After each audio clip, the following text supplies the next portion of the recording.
안녕하십니까. 유대인의 관습을 파르샤타 샤바와 함께 꼼꼼히 소개하고 있는 유병석 목사입니다. 이번 주에는 유대인이 안식일에 먹는 빵에 대해 알아보겠습니다. 안식일에 먹는 빵을 가리켜 특별히 할라라고 합니다.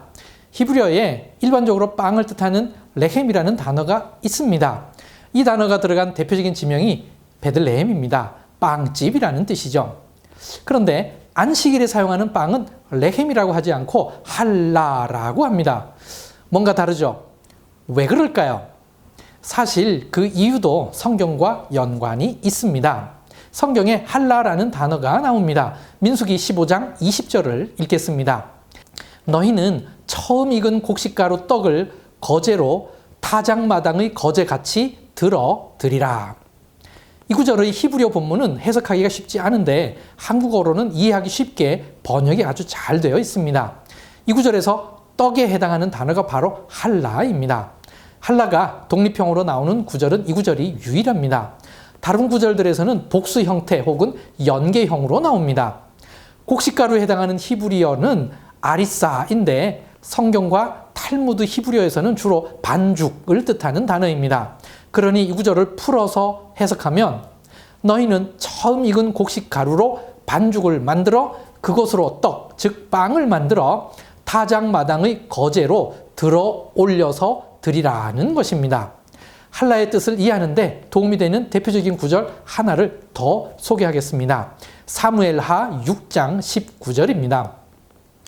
모든 백성 곧 온 이스라엘 무리에게 남녀를 막론하고 떡 한 개와 고기 한 조각과 건포도 떡 한 덩이씩 나누어 주매 모든 백성이 각기 집으로 돌아가니라.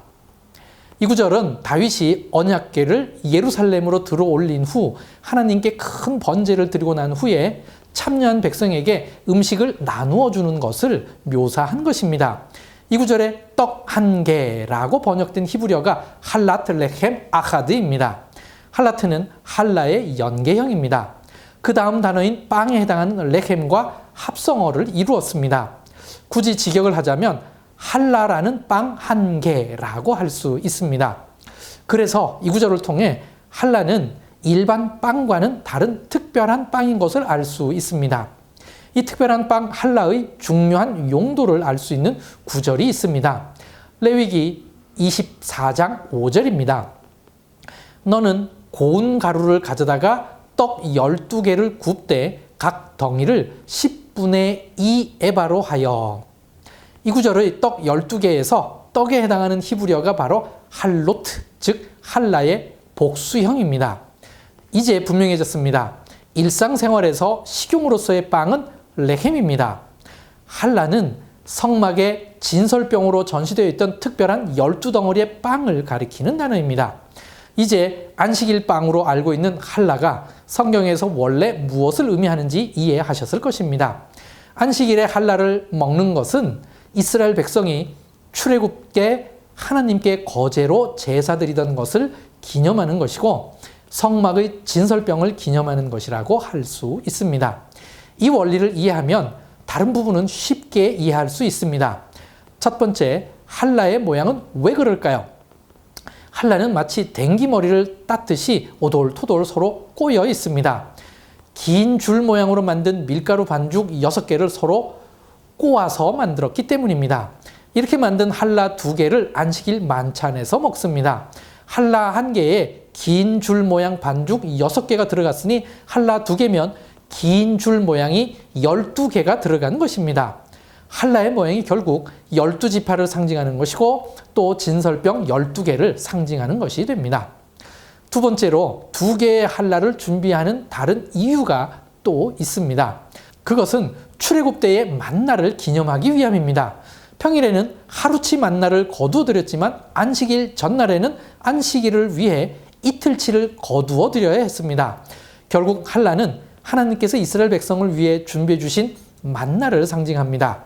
2개의 할라를 준비함으로써 곧 안식일을 거룩하게 준비해야 한다는 당위성을 다시 한번 되새기게 되는 것입니다. 세 번째로는 왜 할라를 덮어둘까요? 천으로 만든 할라를 덮어두는 것을 키수이 하할로트라고 합니다. 할라 덮개라는 뜻입니다. 이는 하나님과 그의 백성을 결혼 관계에 비유한 것과 연관이 있습니다. 마치 안식일은 신랑이고 한라는 신부와도 같아서 신랑이 올 때까지 신부를 면사포로 가리듯이 덮어두는 것이라고 합니다. 유대인의 민담에는 한라가 포도주를 시기하지 않도록 하기 위해 덮어둔다는 이야기도 있습니다. 포도주를 먼저 퀴두시를 한 다음에 한라를 꺼내서 축사하고 자르기 때문입니다. 안식일에 먹는 한라라는 빵에는 이런 다양한 의미가 내포되어 있습니다. 유대인은 오랫동안 각 지역에 흩어져서 디아스포라로 살다 보니 그 지역 문화와 언어와 접목해서 한라는 다양한 이름으로 불리기도 했습니다. 하지만 현대에는 서로 왕래와 소통이 수월하기에 대부분의 유대인은 한라라는 용어로 거의 통일되어 사용하고 있습니다. 한라는 단지 안식일에만 사용하는 것이 아니라 유월절을 제외한 모든 유대인 명절 때에도 사용합니다. 유월절에는 무교병을 사용해야 하기 때문에 예외인 것입니다. 그러다 보니 각 명절에 따라 한라의 모양을 조금씩 변형시키기도 합니다. 예를 들면 로샤샤나라는 명절은 우리나라의 구정가드 같은 명절입니다. 그래서 1년의 새로운 반복을 의미하기 위해 한라를 둥글게 만들어서 특별한 의미를 부여하고 있습니다. 이런 식으로 유대인 내에 다양한 한라의 모양이 있습니다. 다윗이 노브의 제사장 아히멜렉에게 먹을 것을 요구했을 때 일반 빵이 아니라 제사장만이 먹을 수 있는 진설병, 즉 한라를 먹었던 것입니다. 그래서 이 사건이 특별한 사건이었습니다. 그런데 예수님께서는 요한복음 6장에서 생명의 떡이라고 하셨습니다. 이를 히브리어로 하면 어떻게 될까요? 레헴 하하임입니다. 한라 하하임이 아닙니다.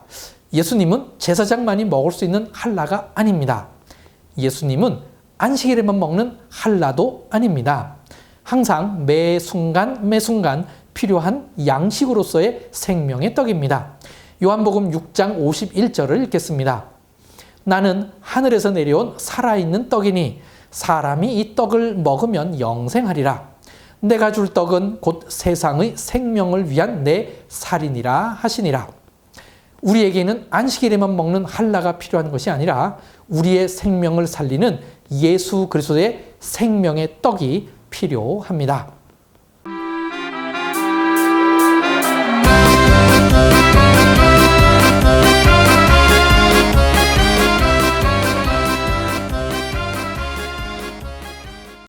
마흔아홉 번째 파르샤타 샤부와 키테째를 읽는 주간입니다. 본문은 신명기 21장 10절에서 25장 19절까지입니다.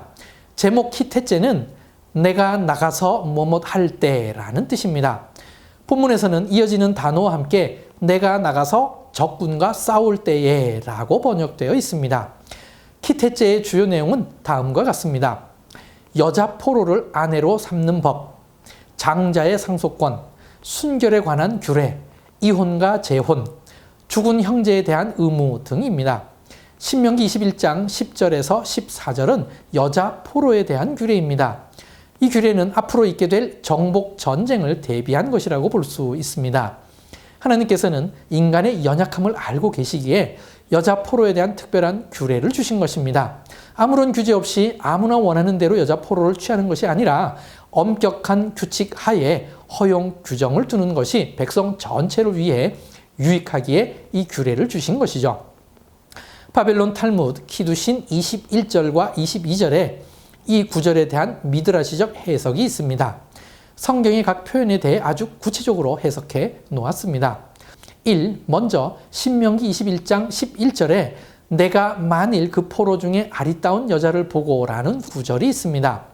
전쟁에 나간 병사가 적군을 물리치고 본인이 직접 포로로 잡은 여자이어야 하고 그 여자를 본인이 눈으로 직접 본 경우에만 허용된다고 해석했습니다.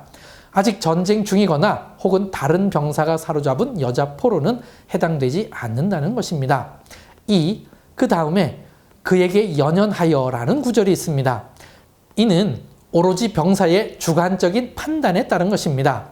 그 여자 포로가 예쁘든지 혹 예쁘지 않더라도 전쟁에 나간 병사가 그녀를 원하는 경우에만 허용되는 것이었습니다. 3. 이 구절에 그에게라고 했는데 실제 히브리어는 3인칭 여성 단수입니다. 그래서 미드라시적 해석에서는 단지 마음에 드는 여자 포로 한 명만 취하는 것이지 그녀의 친구들이나 혹은 그녀의 가족을 동시에 다 취할 수는 없다고 해석했습니다. 4. 이어지는 구절에 아내를 삼고자 라는 표현이 있는데 아내들이라는 복수가 아니라 아내라는 단수 표현이 분명하게 사용되었습니다.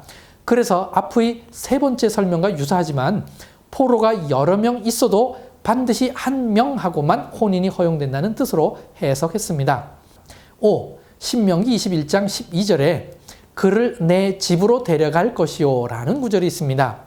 반드시 그녀를 집으로 데리고 와서 혼인을 해야 했습니다. 전쟁터나 야전에서는 그녀를 괴롭히거나 치근덕거리는 것은 허용되지 않았습니다. 이와 같은 미드라시적 해석을 통해 가나안 정복 전쟁이 비인륜적 전쟁이 되지 않도록 미리미리 규정해 놓았음을 알 수 있습니다. 여자 포로에 대해 인격적으로 대할 것을 규정해 놓은 것입니다. 키테째에는 가나안 땅에 들어가 생활할 때 지켜야 할 여러 가지 규례를 소개하고 있습니다. 키테째와 함께 읽을 신약 말씀은 히브리서 11장 31절에서 40절까지입니다. 그중 히브리서 11장 31절을 읽겠습니다. 믿음으로 기생 라합은 정탐꾼을 평안히 영접하였으므로 순종하지 아니한 자와 함께 멸망하지 아니하였도다. 라합이 여리고와 함께 멸망하지 않은 이유가 믿음으로 정탐꾼을 평안히 영접했기 때문이라고 했습니다. 사실 라합의 입장에서는 이스라엘에 사로잡힌 이방인 여자 포로였습니다. 그런데 라합은 이후 오히려 존귀해졌습니다. 유대인 전승에서는 라합은 여호수아와 결혼해서 여러 선지자의 조상이 되었다고 합니다. 그런데 놀랍게도 마태복음에는 다윗의 조상이 되었고 결국 예수님의 조상이 되었습니다.